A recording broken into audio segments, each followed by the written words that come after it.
Welcome to the Crack House Chronicles, your favorite true crime podcast. I am Donnie, and joining me is a man that wants everyone to know that it's not a coincidence that almost all movies about camping are horror movies. Miss Dale. Ain't that the damn truth? Yep. That's because it is a horror movie. You don't camp, do you? No.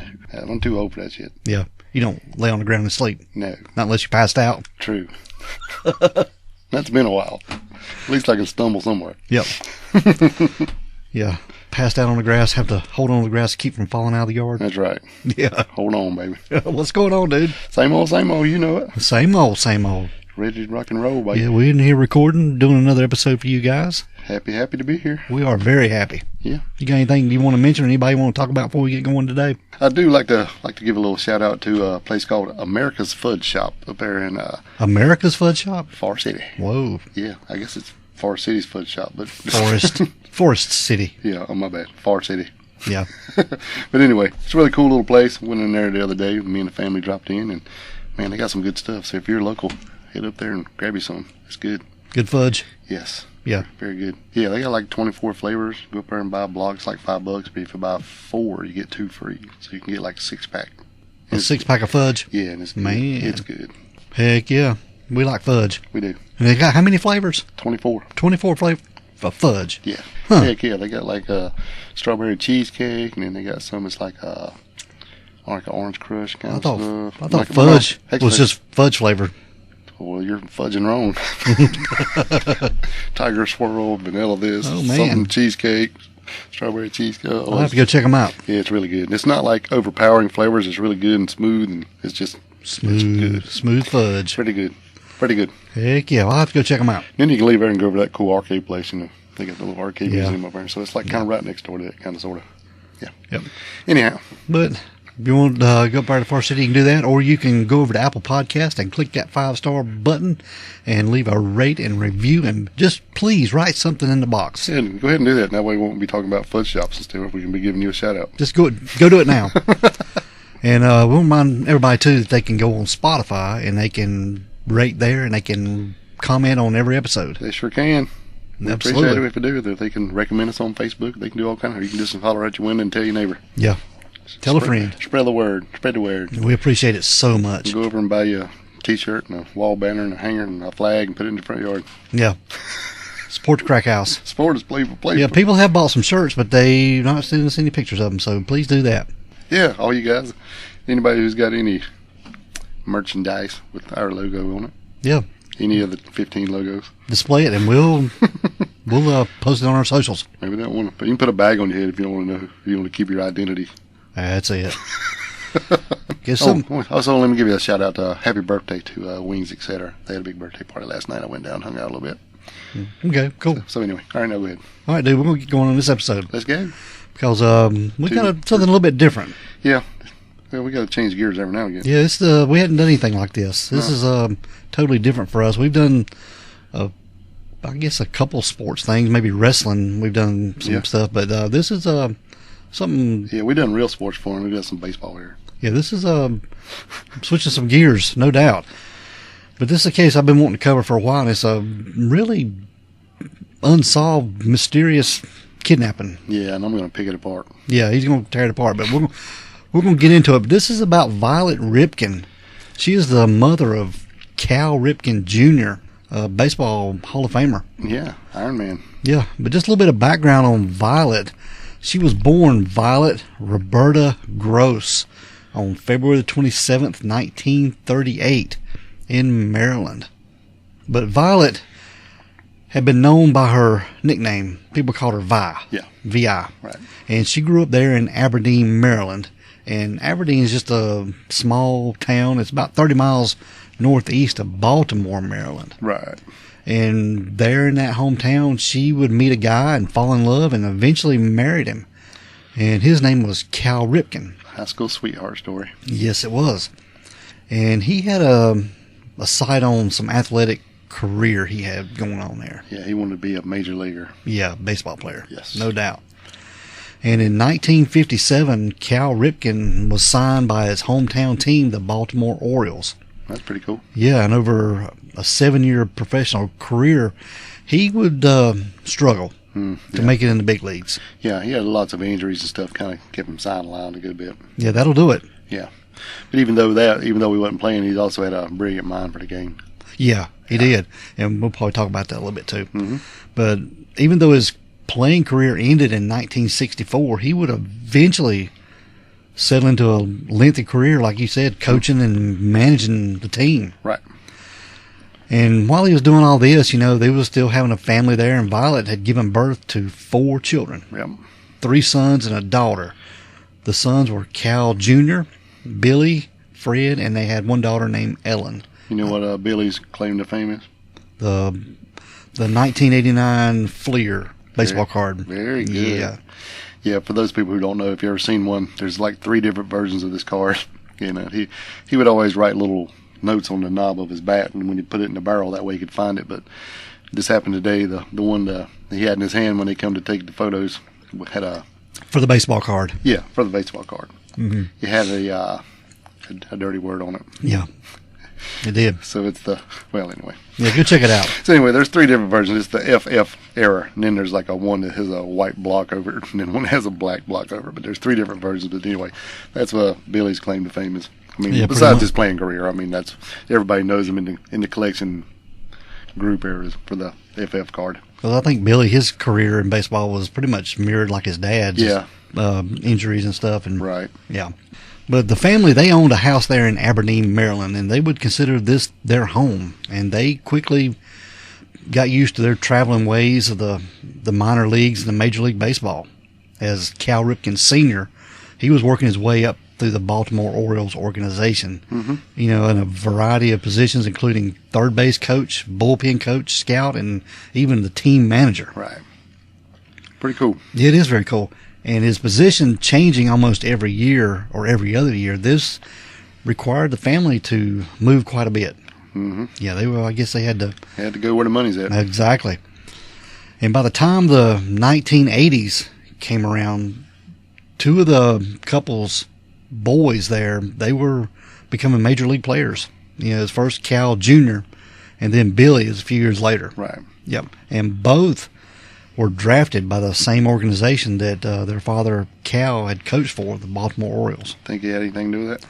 It could have been. Well, they want to keep the name in the town, I guess. I guess, yeah, but it worked out good. But they were good players, so it's not like just giving favors. Yeah, because Cal, he was known as Iron Man, no doubt. One of the best. He spent his entire 20-year Major League career in his hometown, Baltimore Orioles. And during that time, he became known as the Iron Man, like I said. And he started a record 2,632 consecutive games. That'll never be beat. No. Which shattered the previous record, which was held by the New York Yankees' Lou Gehrig. Yep. Yeah. But Cal retired in 2001 and was voted to the Baseball Hall of Fame in 2007. Yeah, it was his first year of eligibility, and he went straight in. Exactly, man. But why wouldn't he, Yeah. Who can deny that? At least good enough to show up every day for 2,000 games. Exactly. Or damn near 2,700 in a row. That's crazy, Pretty man. amazing. But by the time Cal Jr. and Billy's career ended, their father, Cal Sr., had passed away. Yeah. And Cal Sr. had been able to manage both of his sons in the major leagues. And this was That's a feat I don't think ever been touched either. No, I don't think that's ever been happened before. Not both of them at the same time. Yep. While they were there in Maryland, Cal Sr. and Violet, they lived in their split-level home there in Aberdeen. Yep. It was right there on Clover Street. And they had owned this house for several years and became known as like a little haven for the Ripken family when they were in town. They never want to get rid of it. Just always, that was a place they could always go back home. Yeah, exactly. Right. And Violet was even quoted as saying, "I hope I never have to move. Our life simply centers around Aberdeen. It's a small town, my family, our neighbors. I don't think money or being a media family will change our lifestyle. We will always be just what we are." Which is cool. It is cool.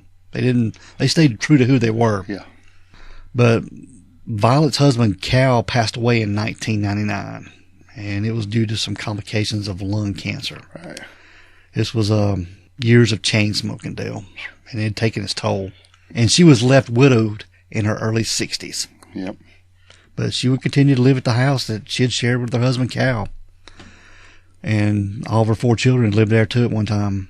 Oh, sure. Yep. And she was continued to be surrounded by her kids, grandkids, and just a bunch of loved family members. Yeah, that's pretty young to be widowed out. You know? It is, yeah. And after Cal's passing, Violet continued to do a lot of projects to fulfill her time. She became the founding chairwoman of the Cal Ripken Sr. Foundation.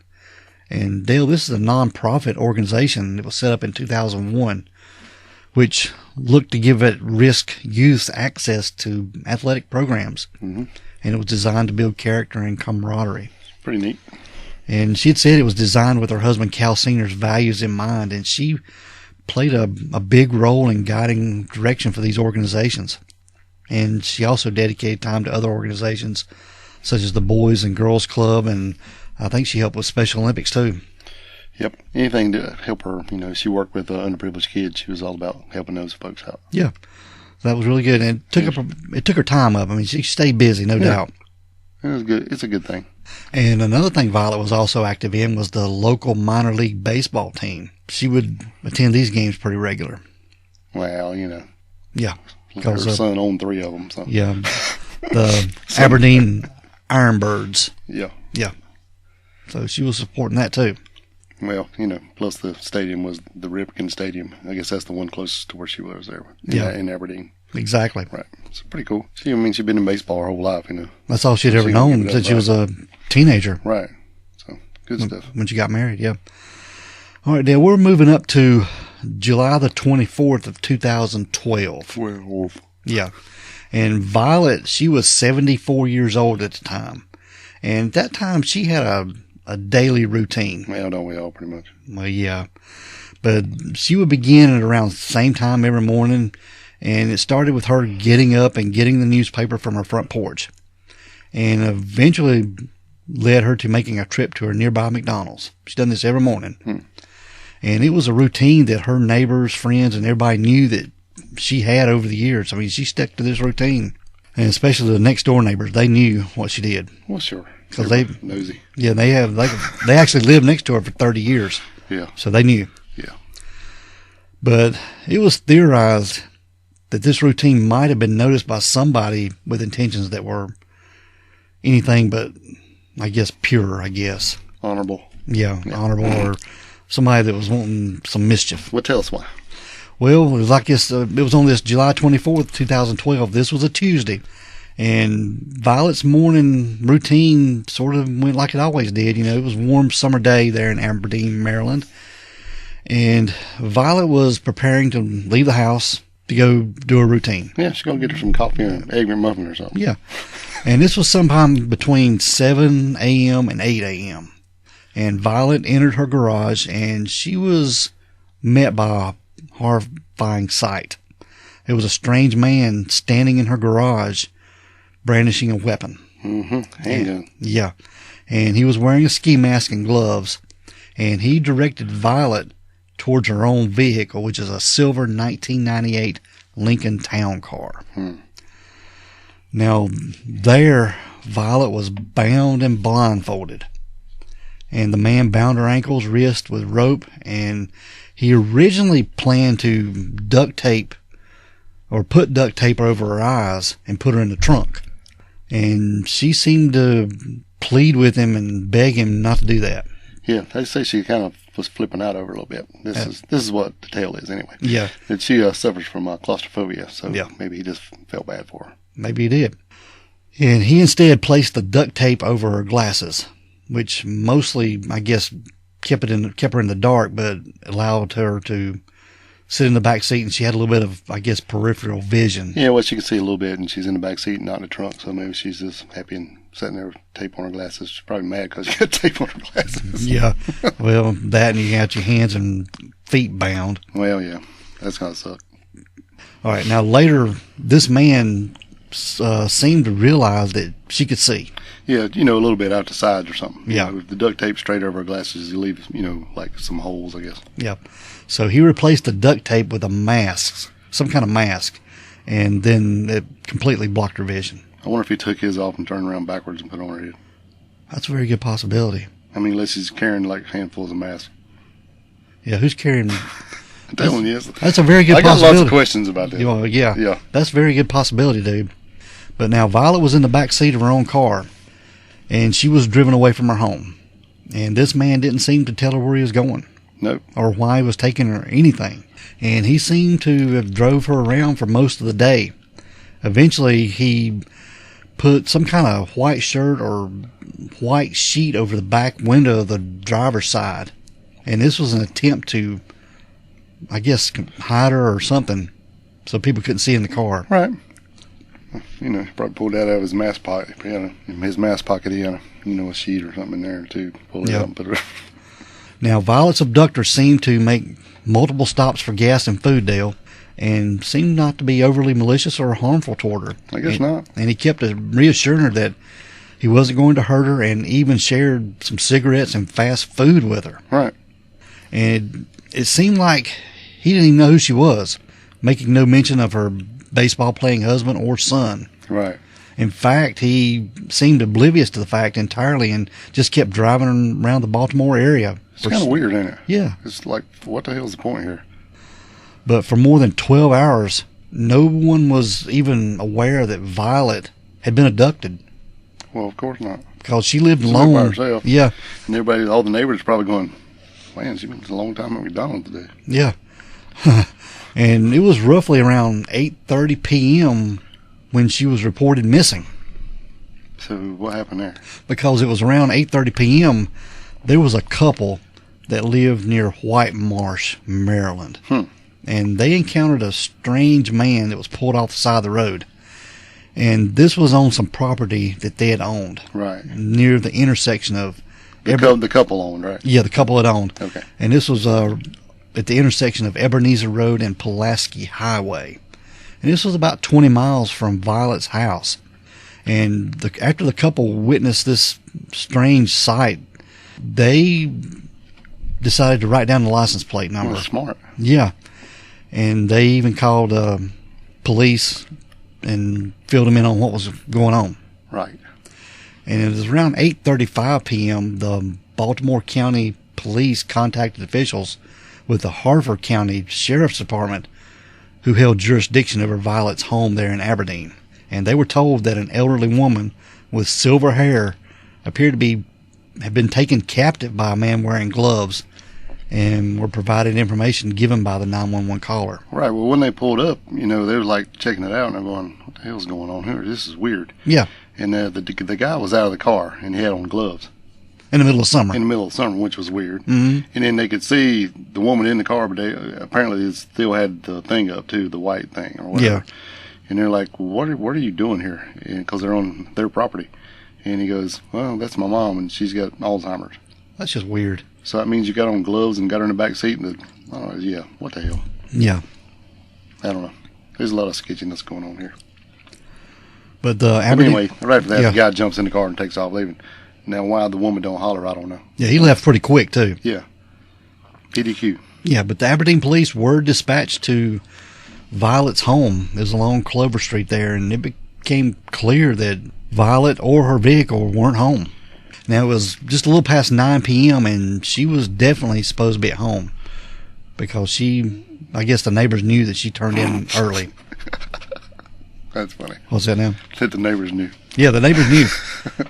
Especially if you live beside somebody for 30-something years, they're going to know your comings and goings. Ooh, she's staying up late tonight. It's 8:30. Yeah, she's out partying. Be saying they're looking at my windows. Damn, he's up past 8:30. He must not have to work tomorrow. Yeah, but the police began reaching out to all of Violet's known friends and family, and none of them had any idea where she could be. But the police, they entered Violet's home, and they quickly found her cell phones. Which is another weird thing. Yeah, indicating that she had not left of her own accord. But, there's some people, I don't know. Yeah, I don't know. She's 74, and this is 2001. 12. Yeah, I mean, I know they're pretty popular then, but, everybody's not like they are now where you can't leave the home without it. Like, my father-in-law he had a cell phone. He would turn it on, call you, and turn it right back off. You couldn't call him back. If you didn't answer, if he left a message, he didn't care if he had it or not. So, don't call me, I'll call you kind of thing, yeah. Yeah, it was crazy. He'd call you and then hang up and turn it off because he's afraid his minutes was using up. Mm-hmm. So, I don't know. That kind of don't tell me that for sure she didn't leave on her own accord. just because her cell phone was home. Exactly. Okay. Yeah. But they did find her cell phone or phones. It's Yeah, been indicated she had 2 phones somewhere. Yeah, why would that be, I think? Yeah. Unless it was a personal one, was the other one for all those businesses. Or Could be. And I get that. Yeah. But police, they began scouring through the home and looking for any kind of clues, and even began combing through the surrounding area. Right. And her neighborhood quickly came to a standstill. Well, I guess so. The cops are going to shut that place down. Yeah. You know? And they were all over the intersections and streets and everything, shutting down traffic. Right. Making everybody take detours and go. Had to get home. Yeah. And police officers, they began going door to door, canvassing her friends and neighbors for information as to when they had last seen her and if they'd seen anything suspicious. Yeah, wonder why the neighbors didn't see that. Exactly. And there was one neighbor told the police that he had seen an unfamiliar pickup truck on the street a few days earlier. Right. Which had been driving back and forth down the street. And at the time, the neighbor had no idea that Violet was missing because police had not publicized that information yet. But this lead was collected by officers as they struggled to learn what had happened to Violet. So I guess they're just going knocking on the door and go, see anything weird? And didn't give them a reason? You noticed anything weird around the neighborhood lately? Yeah. Yeah, I mean... I'd be like, why you asking me that? Well, I can't tell you, but... Oh, yeah, by the way, there's been a pickup truck riding around here. Yeah. That's what it sounds like. Yeah, like I said, there's a lot of weird stuff to this case. Mm-hmm. Keep going. But police concluded that Violet had been abducted earlier that day, and they prepared to issue a public plea for help around 5:30 a.m. the following morning. Ooh, so she's going all night now. Yes. Now, on the morning of Wednesday, July the 25th, 2012, the 24-hour mark of Violet's disappearance was getting close. She'd been gone for almost 23 hours. Right. And police sent out a press briefing that morning informing pretty much everyone, the world, of Violet's disappearance and possible kidnapping.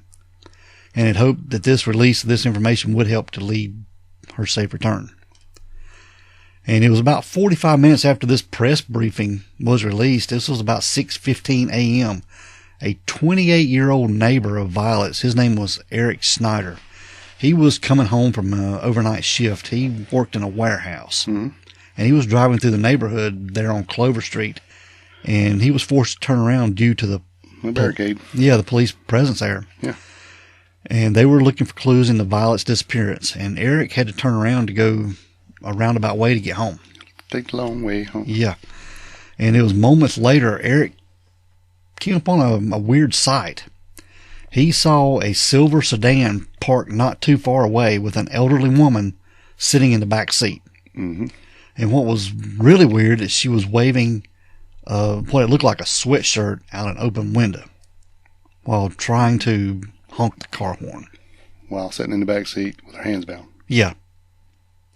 So this Eric Snyder, he called the police and told them about this suspicious sight, which ultimately led to the safe return of Violet. So the kidnapper had brought her back to the neighborhood and just left her. Or maybe Eric Snyder just got out of the car and called him and said he found it. I don't know. I don't either. It's kind of weird. Yeah. Well, not as weird as being able to wave a shirt and try to honk the horn from the back seat of a car with your hands apparently bound together. That's just weird, man. And a mask on backwards. Yeah. But the police came upon this scene and they discovered Violet Ripken's Lincoln Town car had been returned to the neighborhood she lived in. And surprisingly, the driver had abandoned the car just a block from her house there in Aberdeen, with her in the back seat and her hands still bound. Mm-hmm. Waving a towel and trying to blow the horn. Yeah, or a sweatshirt or something. She was waving something. Yeah. But the culprit had safely returned Violet to the area of her home, but never told her why he'd abducted her. I mean, and he also didn't seem to have any other kind of note or rationale for his behavior. No, I don't know. With there being no explanation for abduction or anything. I think later she would say something about he was like wanted money in the car, but I mean, he didn't take either. He didn't know ransom, didn't keep the car. Didn't make you think maybe he just figured out who the hell it was and so panicked. Yeah. Because while they were driving around, he was looking in the car, asking her about stuff that was in the car. Yeah. Yeah, like I guess she had some Iron Bird stuff. Yeah. Yeah, from the minor league team. He had no clue. No, I don't even.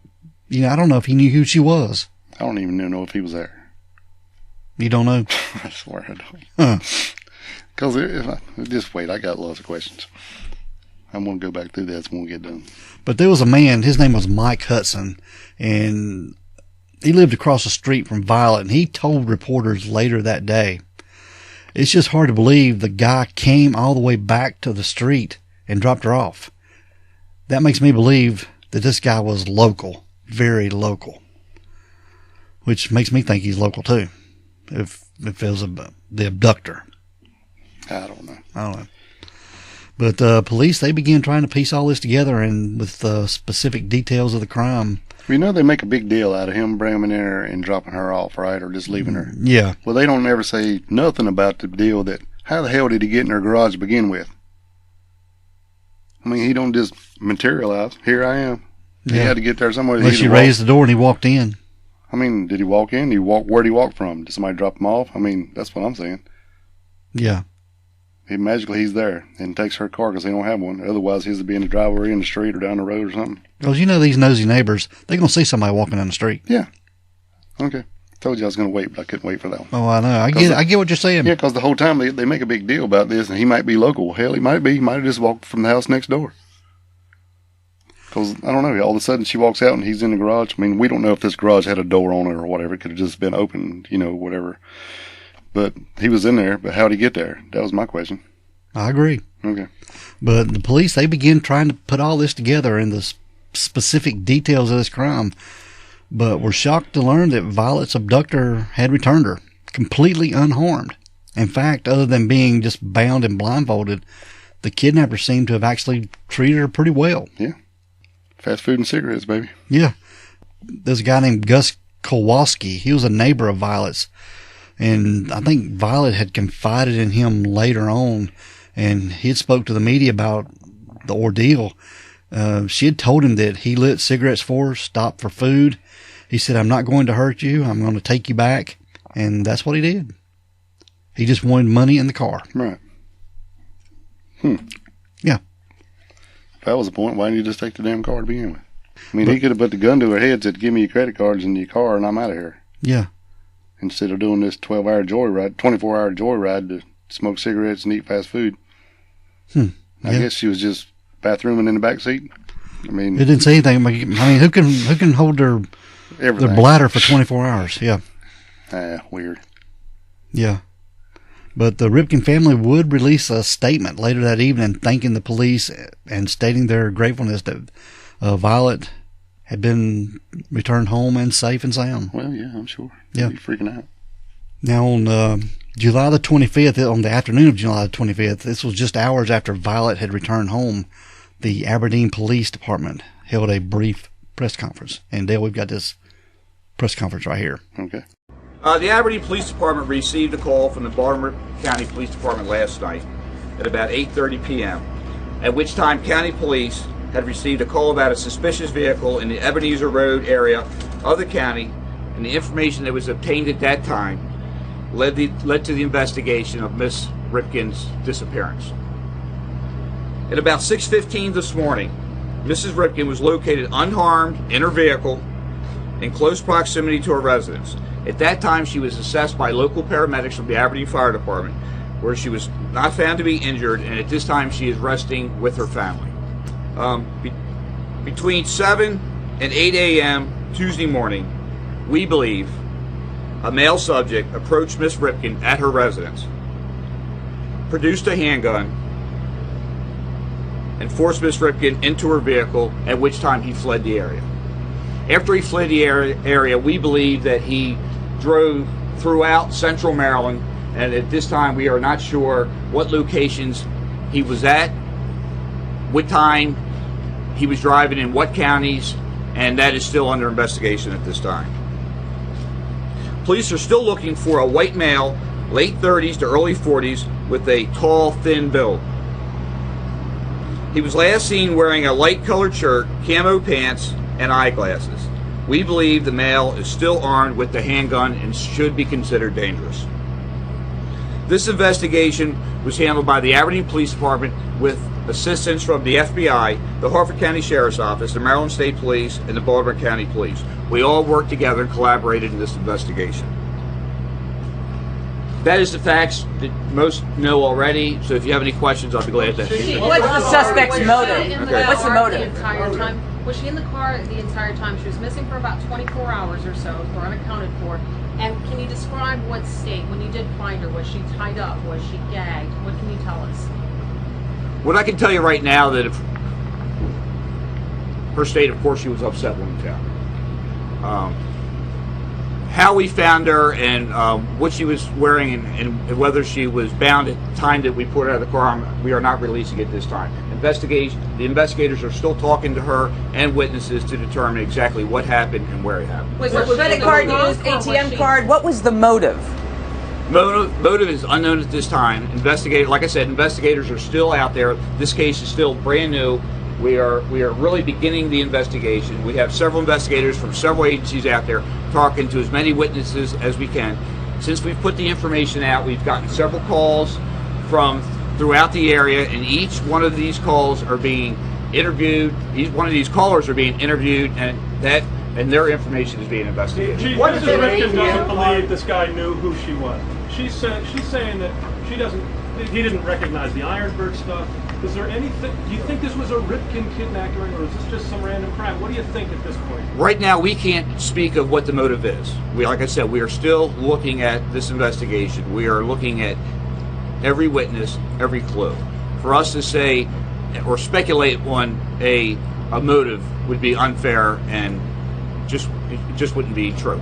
Chief, what if any contact was there between the kidnapper and the Ripken family? Any kind of ransom demand, anything like that? And if you can look straight ahead as you answer. Yeah, at this time we don't know what, if any, relationship there was between the perpetrator of this crime and Ripken family. Was there a ransom demand? Any demand for money? At this time I can say we know of no ransom demand. Did he use your ATM? One question was, which car was he driving around in? Was it her car or was it another vehicle? Because it's unclear from the from the news release. He was driving her vehicle, which was a silver Lincoln Continental. I believe it was a 1998. He was driving her vehicle. She was taken from her residence in her vehicle, and she was located back at her residence in her vehicle. Was she in the trunk? Was she in the trunk at the time? All right, thank you very much. That is all we can talk about right now. As soon as we know anything else, and like I said, this thing is moving very quickly, and we are interviewing people as we are right here. There's people being interviewed right now. As soon as we know something, we will let you know, and any pertinent information we will get out to the media as soon as possible. Was it a citizen's tip? Thank you very much. Thank you. Thank you. All right. Now, the investigation into this weird kidnapping officially started on the evening of Tuesday, July the 24th, approximately 12 hours after Violet had been abducted from her owner garage. So after abducting Violet from her home, the kidnapper seemed to have no set destination in mind. He just kept driving around central and western Maryland, making his way through Harford, Baltimore, and Frederick counties. And police also believe that he made his way even into Pennsylvania, which put this into a federal jurisdiction. Mm-hmm. And this invited the FBI to establish a presence in this case. They don't know he went there. They just said he did so they could get the FBI in. Pretty much. That's what it sounds like to me. That's what it sounds like to me, too. But the police seem to have tracked this man's strange trip around the area, and there just wasn't no rhyme or reason for any of it. Yeah.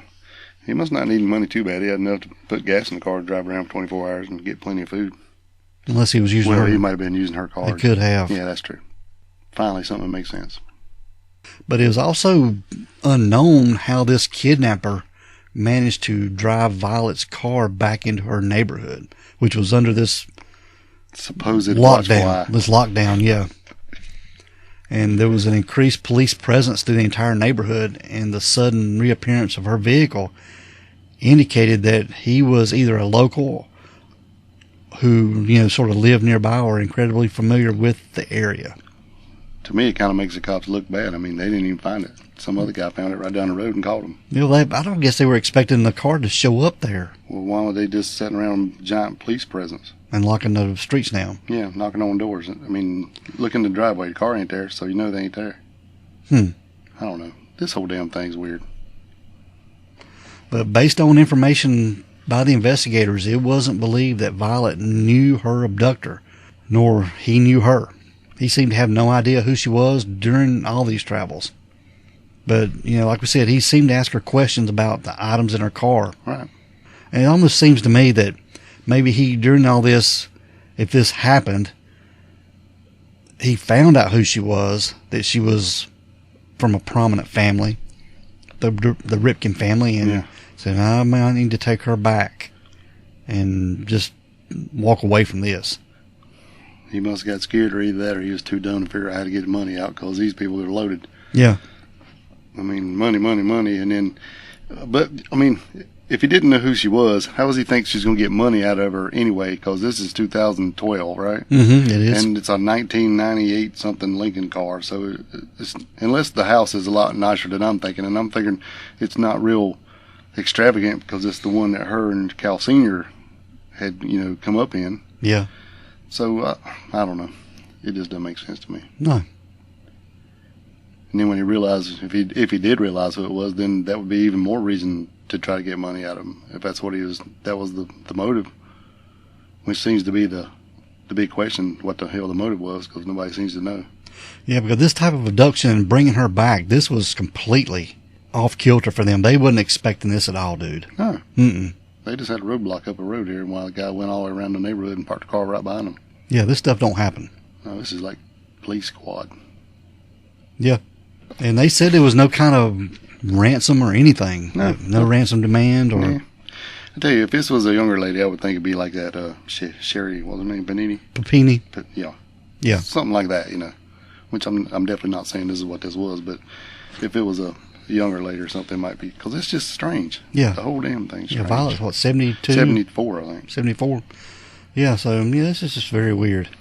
But they said that robbery seemed to be the most likely motive for this abductor, and it was later determined that the man had taken Violet's credit cards and used them on the day she was kidnapped. Okay, so wait a minute. So he took her to Walmart? And just left her in a car, maybe. With a towel up and on one window? And, yeah, in the middle of summer. Yeah. With a note, don't break the window, air conditioner's on. My mom has Alzheimer's. Yeah. But don't worry, she's duct taped head and a mask.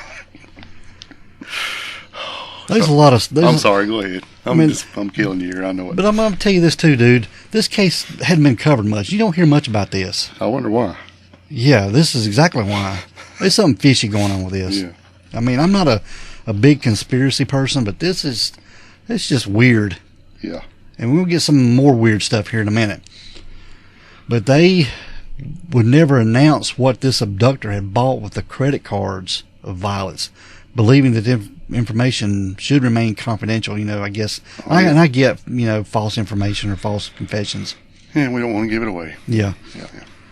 But the day after Violet was returned home, this was on Thursday, July the 26th, police released images from a surveillance camera which showed this mysterious abductor entering a nearby store. And the store's details were not disclosed by the police at that time, claiming that it could compromise the investigation. But hell, you could tell it's Walmart. Yeah, the viewers, they pieced it together, and it was a Walmart in Anne Arundel County in Maryland. And it was more specifically, it was a Walmart in Glen Burnie. This is a town roughly 40 miles southeast of Violet's home in Aberdeen. I've been to a Walmart in Glen Burnie. You have? Yeah. Might not have been the same one, but they probably didn't see me. I wasn't driving that kind of car. Yeah, okay. But you didn't see a woman with a car? No, but I've seen these pictures and some of this video, and they got a damn... it's a good shot of this dude. Oh, it's clear as day. We get those weird ones all the time. We have surveillance, but it looks like, the blob or something. No, it's just right there. We're going to post pictures of this, too. Yeah, and it's like, they still don't know who the hell it is. Come on, man. Yeah. But despite initially releasing just a few pictures of this footage, the police would eventually release a 30-second clip, which showed this man entering the store and shopping. And the footage actually gets some pretty good shots of this man. Yeah. High-resolution images. Yeah, I don't get it. He must have went in plastic surgery with a credit card after he left. But he was described as a white man who looked to be in his late 30s or early 40s, who was pretty tall and thin, and he was estimated to stand at around 5'10" and weighing about 200 pounds, with short brown hair and normal-looking features, and wore glasses. And at the time of the abduction, he was wearing a light-colored shirt with camo-patterned pants. But the surveillance footage released by the investigators shows him wearing long white shirt and jeans, as well as an orange, black and white baseball cap. Yeah. Which, ironically, are the colors of the Baltimore Orioles. That shirt, it looks kind of big, doesn't it? Yeah, it does. And it's a button-up shirt on top of another shirt, because you can see the shirt underneath. I wonder if this is what was on the window. Oh, that's a good thought. Could have been. What's funny is in the background, you see this girl over there. She's got on like really, really short shorts and a t-shirt, and this dude's got on 2 shirts and a hat and pants. Yeah. That could have been very well been, dude. But later on that November, this was roughly 4 months after the abduction, police revealed an additional photo of the culprit, which were taken at a Walmart in Middle River, Maryland. This is about 20 miles from the other Walmart in Glen Burnie. And this footage shows the man wearing different clothing, including a different hat. Yeah. And the police claimed that this footage was taken the day after Violet was returned home, July the 26th. Crazy. Now, later, detectives would reveal that the man was returning items he had purchased at the Glen Burnie Walmart 2 days prior, having paid for them with Violet's credit cards. So what he was doing, seems like to me, is he went somewhere and bought some stuff and then took it back to another one, trying to get cash back from this credit card purchase. That's what it sounds like, yeah. Yeah. But the investigators would not disclose what the items were, and they kept this information confidential. Yeah, and they still hadn't said. No.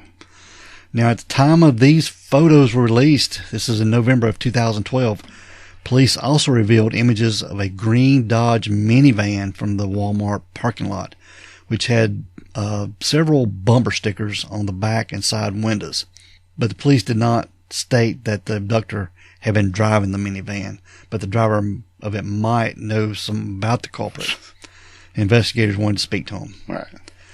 Now, these surveillance pictures of the abductor, obtained from numerous cameras in the region, led the police to make a sketch of the man. Correct. And also Violet's witness testimony was, it aided in this drawing. Exactly. And in addition to the surveillance images, the police sketch was released to the public and highlighted on billboards in the surrounding area, and especially along I-95 and I-83. Now, you think this man still lives in the damn neighborhood and he's local? We got a picture of him, at Walmart, up close, and a damn billboard. And you think nosy neighbor number 85 ain't seen this man if he lives in this damn neighborhood? I don't know, man. That's what I'm saying. If he's local, they gotta know him. They gotta know him. Well, this is a small town, dude. So, yeah. So anyway, in August of 2012, just about a week after the safe return of Violet, Cal Ripkin Jr. spoke to the reporters at a press conference. And we've got this press conference right here, Dale. All right, cool. I think there's really a couple reasons why I'm here today. First and foremost, everyone's been asking how the family is, how Mom is, how she's doing from a health standpoint. And I appreciate all the outpouring of love and support for our family, and I want to be able to report that Mom is doing pretty good. It's a traumatic situation that she was involved in, traumatic for all of us in the family, and we're trying really hard to come together and support each other in this. But Mom, by and large, is a tough, strong woman. Was able to endure this, but she's doing pretty good. So again, I just want to thank everyone for their concern and thoughts for our family. Secondly, I think I'm here because to deliver a message that law enforcement needs your help.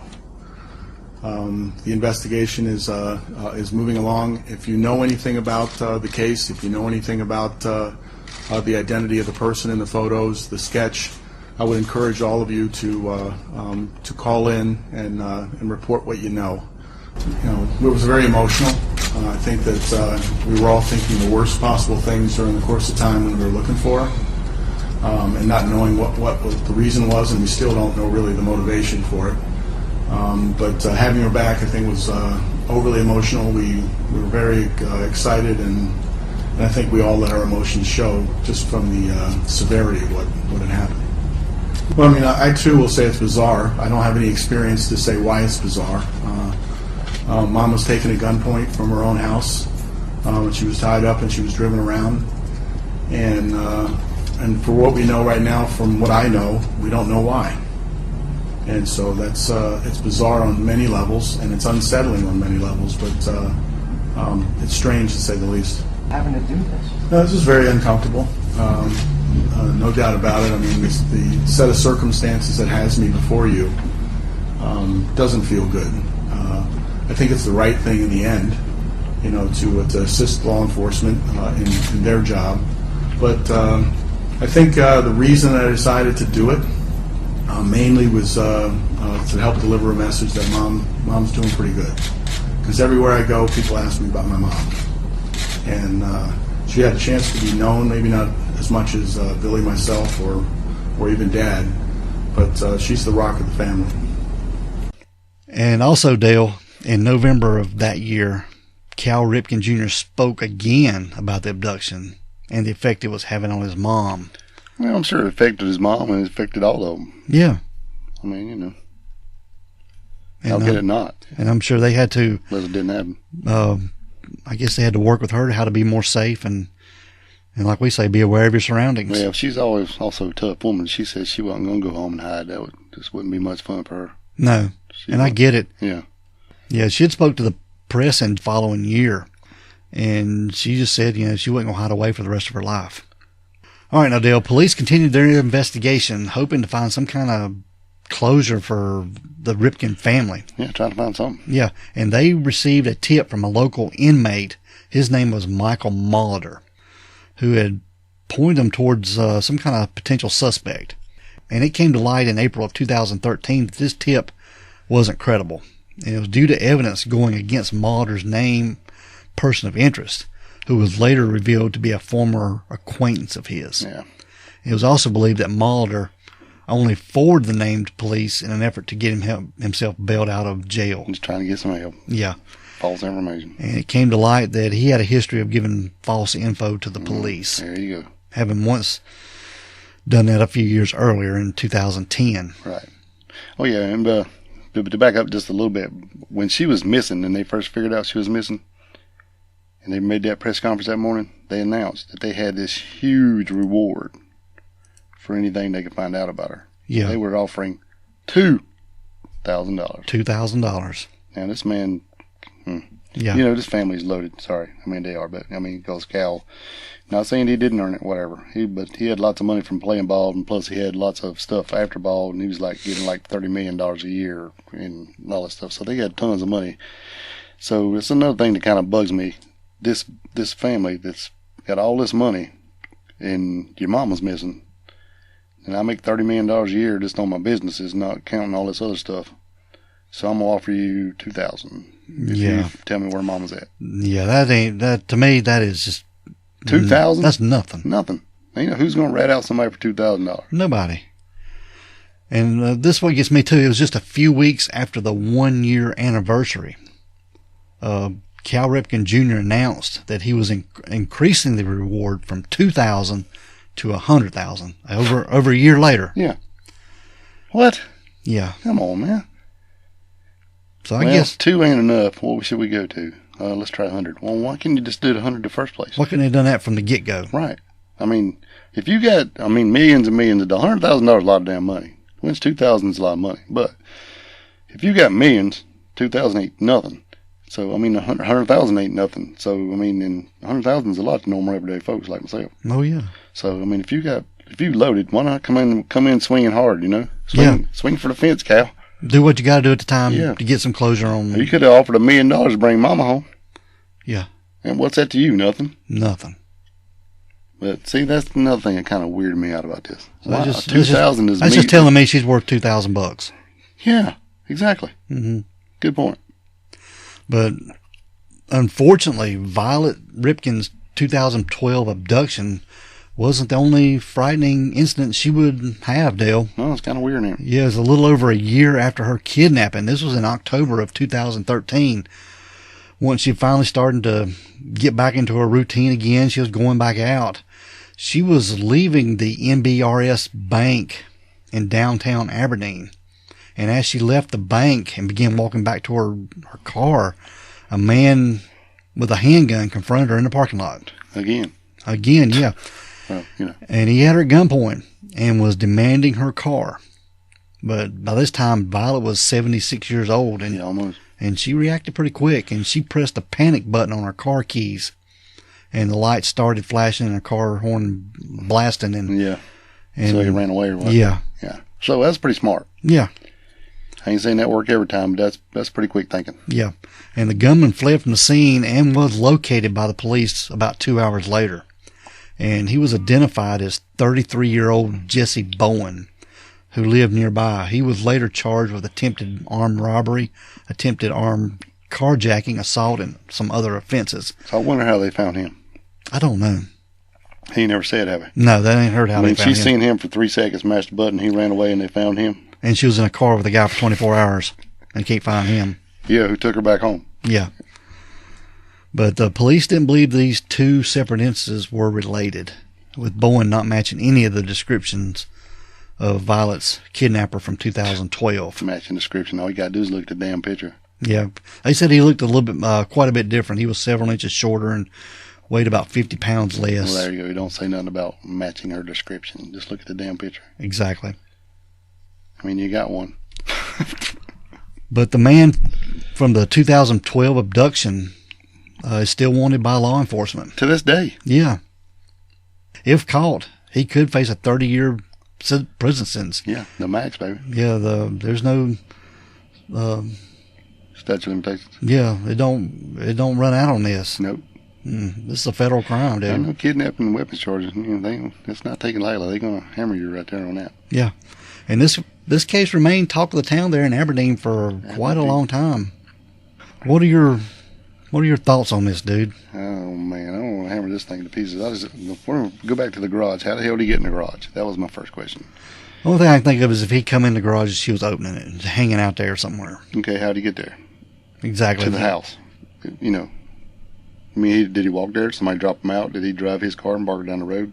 Did he park it down the road a little bit because he knew in 24 hours he's going to come back and drop it off and get in his car and leave? Those are legitimate questions, dude, and I don't have an answer for them. Right. And then about the mask. I mean, why did he have an extra mask, or did he put hers on there? You know, and then have no plan at all. We're just going to drive around for 24 hours. Yeah. Hell, I drive a couple hours. I don't want to drive no more. This is just very, very sketchy. The whole thing is just and weird. When the man and woman pulled up on him on their property and got out and asked him what he was doing, why didn't she start yelling? Yeah. Help me, help me. I mean, he's out of the car. I mean, of course, yeah, he could have shot them all. You know, but hell, he could have shot her when he picked her up. I mean, he wasn't going to kill her. He would, you know. I mean, I just don't think that she was in. Well, then people said they would have said if he had a handgun. He had on his gloves. Yeah, he had on gloves. So then he goes, well, that's my mom, and he jumps back in the car and leaves. But he was there long enough, and they're there long enough to get the tag, you know. I just wonder if they processed that car and got any kind of DNA off of it. He had to leave some hair or something somewhere. I don't know. And then, you know, I don't know. It's just, then the $2,000 reward is weird. But some people believe that this man was maybe mentally deranged or something. I don't know, dude. I don't know to me, you say mentally deranged. I'm thinking they're going to come home and she's going to be all over the walls and everywhere else in that house. Why would he put her in the car and drive around for a day? Yeah. None of that makes any sense at all. I mean, if you go by what's been told, to me, I would think that he realized who she was. She was from a prominent family and said, hey, I better stop this now. I'm going to take her back, and I'm just going to leave. Well, if that's the case, why the hell wouldn't he just drive to the state line before you drive over, get out, leave her there, and walk away? Yeah. That way, FBI ain't involved because he didn't go across state lines. But he took her back and a block away from her house and left. But supposedly where all these cops were. Now, the cops were kind of embarrassed about this and then kind of tried to blame it on a shift change from night shift to day shift. But you think all of them's going to leave. I mean, they're going to look up and go, well, shit, it's time to get off. Let's go. And they pack up the barricades and everybody goes home. And then 30 minutes later, a new crew comes up and sets up first up. No, that don't happen like that. Mm-mm. If something's going down, you're going to stay here till other people get here, or we're going to figure something out. Because there's overlapping the shifts police, going on. Police Yeah. are not going to do that. Mm-mm. Not in the, you know, with something going on. I'm clocking out and going home. Yeah, I got to go home. I mean, this is huge if this happened. Yeah. I mean, the Ripken family is pretty much royalty there. Yeah. Not pretty much. They are. Yeah, they are. I mean, it's kind of like the Kennedys, but a different way. You know, they're politic gimmicks and there's the baseball thing, but same difference. Exactly. The family is the make the town pretty much, you know. I get it. So, I don't know, dude. It's just weird. But anyway, Dale, that is the abduction of Violet Ripken. Very strange case, man. Man, you need to work some. Can you call Cal and get him on here? Yeah, we need to get Cal on here. I don't have $50,000 to for a speaking fee. Yeah, that's what he gets for a speaking fee. Yeah, he wouldn't even give that up for Mama. No. So yeah, this is kind of weird. It's a good case. It's strange, and even there's said rumors up around the neighborhood that they don't even know if it really happened or not, if she was really missing or not. Yeah. So there's more people than me going, what the hell's going on here? Yeah. But if anybody has any thoughts or comments on this, please let us know. Or if you know who this guy is in these pictures, let us know. If you're the guy, holler at us, because we can use $100,000. Yeah, we'd love to solve this case. Well, that was the same thing, wasn't it? Yeah. Yeah.